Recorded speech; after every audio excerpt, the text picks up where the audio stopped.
Hey everyone, Viking here for another video. So I'm doing a few VR ones because they are very easy to do and they are very fun because I've been playing a lot of VR lately. Quest is great, Quest 2 is a must-have, although, if you're going to get one, get the higher memory one because the 64 gig is a no-show, but then again, I think they've actually gotten rid of the 64 gig, so either way, get 128 or more, and you're good to go. Because games get a lot of updates and they take a lot of space up, and there's some good games out there. Now, one of these is Swordsmen. Now, it's not exactly like Blade and Sorcery.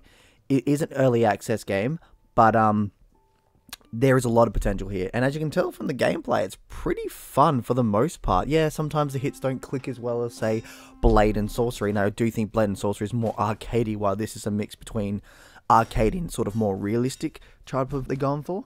But since it's sort of not fully complete yet, a lot of the problems may actually get ironed out. Most likely will get ironed out because Blade and Sorcery works pretty damn well, all Swordsman really needs is to just tighten the mechanics up a bit and add mods, and you've got a 10 out of 10 game pretty much. It's very, very good. Almost as good as Blade and Sorcery. I do give the edge to Blade and Sorcery though, because Blade and Sorcery with the mods is just amazing. And yes, you can get them on PC and Oculus Quest. Now, one of the great things I like about it is difference, because when I'm playing Blade and Sorcery, I can just hack and slash, I can do all these crazy moves, and you can kind of survive a lot. With this one, you've got to be more tactical. You got to raise your shield up if you've got a shield, you got to go for the legs, you got to stun them, you got to give them a slash or two, and then you got to move back, and you can die pretty easily. Even if you're in a winning situation, these guys can take you down pretty fast, and obviously you've seen from the gameplay that I actually had been taken down pretty damn fast, and it is quite fun. It's like, when you get killed, you're like, that was my fault. I didn't parry in time, I didn't put my shield up in time, I got too cocky, and I really like that mechanic. When I'm actually playing in my room, I've got my legs in front of me and leg and back of me, and I'm moving like I'm a freaking video game fighter, from like Mortal Kombat or Street Fighter, dun dun dun dun dun dun dun dun dun. Ha! It's so friggin' fun, and it gives you a different way to play, and it's a good workout in extent for cardio. I'm dodging, I'm moving around, I'm going on my legs, I'm going on my feet, I'm going like down, I'm ducking, and I'm stabbing, and I'm moving backwards and stuff. If you've got a big room, this game is very, very fun, and I even say the same for Blade and Sorcery. This game is definitely one of those games that you want to have a big room to move around in. I've got a good play space, but not the best in terms of this sort of VR training and gaming. But doesn't matter, still a fantastic game and still freaking fun to do. And there's a lot of cool stuff too. So as you see, I'm fighting Vikings. Awesome. I'm a Viking. I've got a Viking helmet on and stuff. And there's upgrades. You can upgrade yourself, like certain things like telekinesis and strength and health and stuff. Now, you only get a certain amount for now. Again, since it's not finished, they might add more, but you can get, like, a lot done. I'm more focusing on the more melee combat, not... And you can respec it too, but I'm more focusing on the melee combat because I kind of think that's more fun. But, if I ever want to just try something different and do the other stuff, then that's fine. And we've got a lot there, which is great. Next up, you got things, like you got agility, you got your mastery, you got your telekinesis, you got taekwondo and stuff. Like, there's a lot of cool stuff there that I honestly think's pretty badass, And to get there, you fight, you can do arenas and stuff, and you just keep playing, you get your money and stuff, and with the money, you can buy weapons and all this other really cool stuff. You can buy the armors and stuff, and that can also go with the stats you have, and it's really, really well done. One of the best parts, though, is the fact that this has some great maps. And they're alive. Like, the map I'm playing on now with the pirates, well, if you can't see in the background, there's a giant sea monster. And you probably think, oh, it's only for decoration. Well, no. It's alive. You have to, like, attack it by shooting it in the mouth and stuff with, the cannonballs and stuff. So, that's really cool. And there's good interactivity with the entirety of this map, and there's a few other maps like it, and it's actually really, really awesome.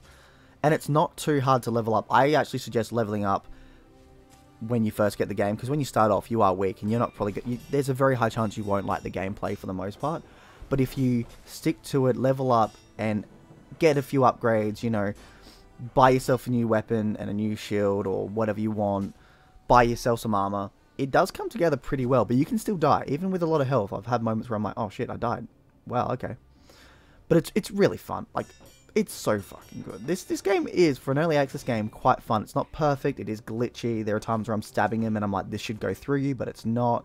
It's not as precise as, say, Blade and Sorcery, which it is still early access, so I can kind of understand that. But it is still fun, and there's a lot here. Graphics aren't the best, sure, but they might be updated later on. Who knows? But from what I've played, I've had a lot of fun. And you can fight bloody Santa Claus in this. That's pretty great.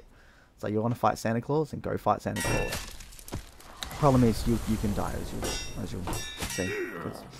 I got close, and then the world around me crumbled. And that's just another great aspect of the maps. The maps will just crumble underneath you, and I respect that.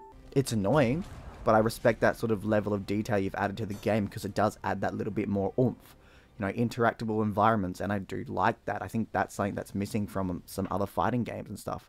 And I don't mean interactable as in picking up like items on the ground and hitting them. I mean like the Kraken in the pirate one, in the ice stage, it's all falling down around you. Like, that stuff is really, really good and adds so much to the game. And I really wish other VR games actually did this. But hey, worth it. Now, is this game worth your money?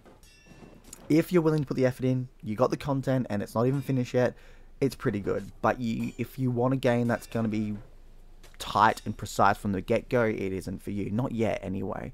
You got to give it time. You got to give it, probably maybe even when it gets to a full release, whenever that is, you'll be like, yeah, cool. I don't know what it's like on PC. I hear it's better, nor do I know what it's like on PlayStation VR, which I, again, hear it's better. So it depends. If you've got a PC VR, get it. From what I hear, it's fantastic. And same with PSVR. For Quest, though, it's not quite there yet. It will be. It will be. But you got to give it time. But it is fun. It is fun. If you do want a game that's pretty much almost perfect from the get-go, yes, I would say Blade and Sorcery. But in terms of what this is and what this creates, I'm going to go and say keep your eye on Swordsmen, because it's actually a pretty good, pretty high, well-made beta, I guess you could say. But hey, that's just my perspective on it all. But hey, I had fun. I definitely had fun. I get angry because this was an angry one, and because you can die in aspects of it, and you feel angry in sort of a Dark Souls way because it's your fault, and that's fine. It's actually fun. There's a lot of fun to be had here. Just depends on you and what you like and such like that. But hey, it is what it is, and yeah, I definitely say keep your eye out on it. Anyway, that is Aussie Viking. I shall see you all in Valhalla. Bye.